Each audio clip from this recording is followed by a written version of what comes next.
Hai salut! Și este chiar un triplu salut, pentru că toamna aceasta are loc o premieră inedită. De fapt, în cumul putem vorbi de o triplă premieră. Mai întâi, unul dintre cele mai îndrăgite modele de pe căile ferate române, locomotiva diesel hidraulică, apare pentru prima dată pe piață la scara H0, realizată pe baza unor exigențe destul de onorabile.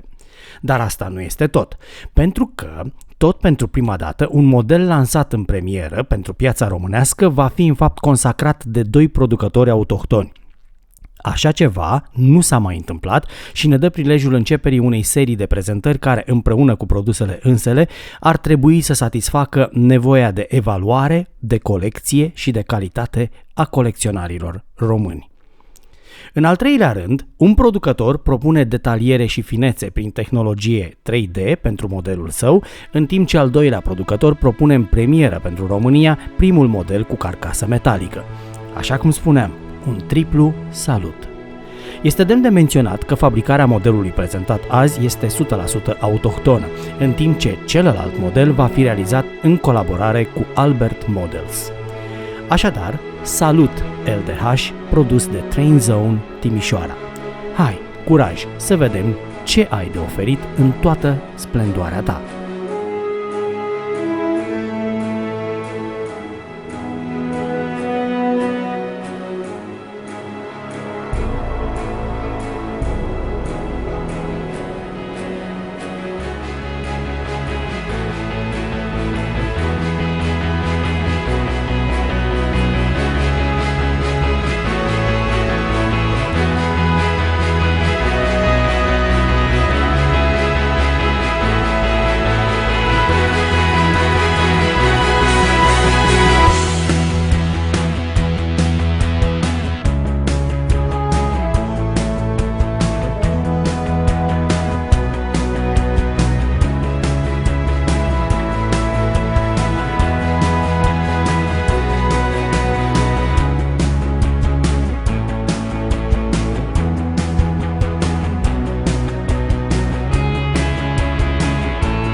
Ok, să revedem și să ne facem deja o impresie.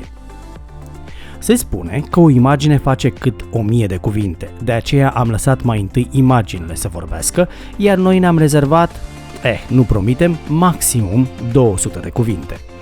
Aspectul foarte plăcut al modelului vine cu un cost de risc în mâna colecționarului: fragilitatea.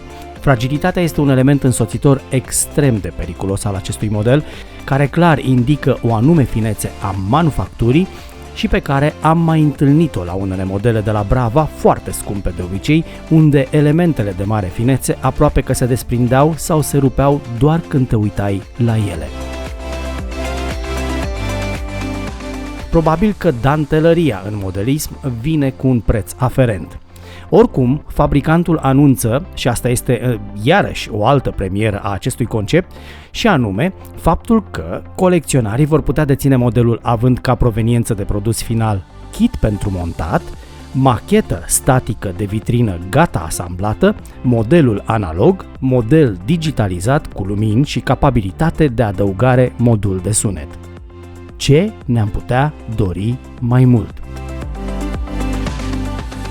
Ceea ce prezentăm în acest video este un model motorizat digital cu control direcție și lumini. De asemenea, există gata integrat funcție capacitoare, ceea ce conferă modelului un parcurs fără mari dificultăți pe șine murdare, colectarea curentului făcându-se oricum prin ambele boghiuri. Luminile au constituit o reală surpriză, plăcută. Pentru că nu respectă numai conveniența iluminatului per sens, dar colecționarul primește o opțiune de iluminare cabină, destul de realistă ca aspect și, spre încântarea noastră, ambele posturi de comandă sunt iluminate, controlul celor 3 forme de iluminat fiind separat.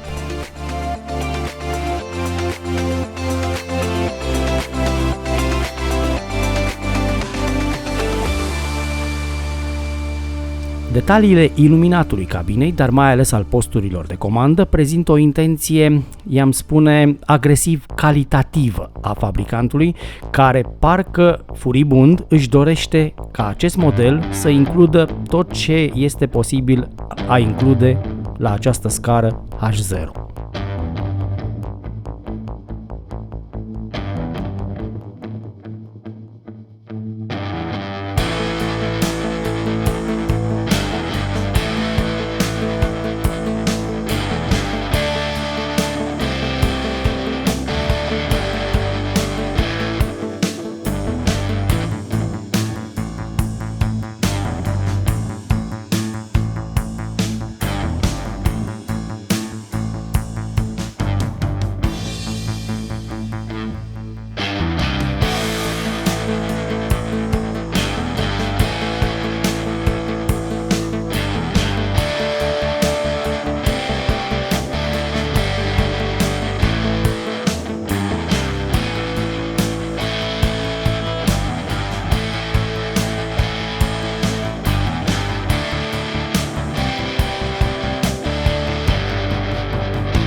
Am ales să insistăm un pic mai mult pe secvențele iluminatului de noapte, mai ales în condițiile unui întuneric deplin, pentru că realismul dat de sistemul de iluminat al acestui model este unul care cu siguranță merită remarcare.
Rulajul modelului este, ca să definim ad hoc, unul de încredere, atât în ce privește traseul dificil al unor șine neconforme, dar și din perspectiva capacității de tragere a 3-4 vagoane de călători.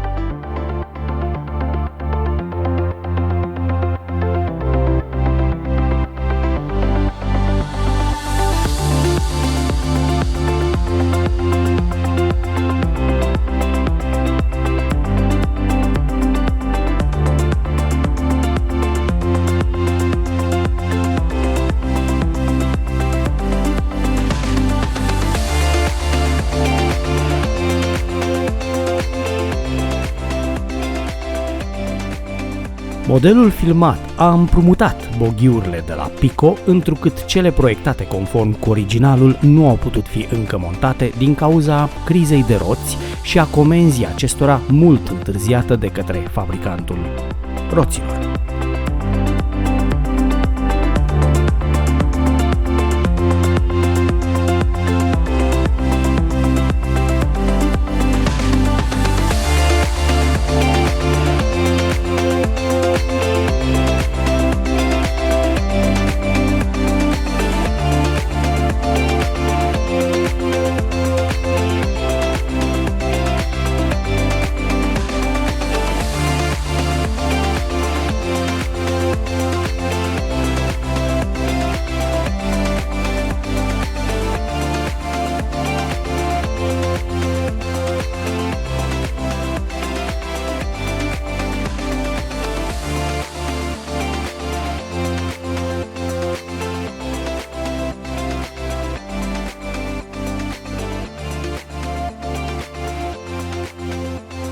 La testul de dans grațios sau măcar de slalom uriaș din final, unde s-a comportat excelent, vă rugăm să rețineți că vagonul al doilea nu l-am scos pentru că încurca cu ceva locomotiva, ci pentru că scurtimea sa nu trecea de macaz fără să dăraieze.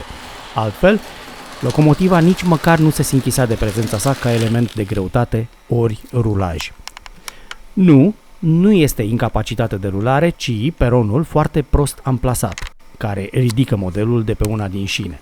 I-am dat mai multă forță la noua trecere și a trecut sarcina foarte bine. Acesta este primul model LDH CFR prezentat pe canalul nostru. În așteptarea următoarelor exemplare și până la următorul material, vă urăm să fiți bine și în siguranță.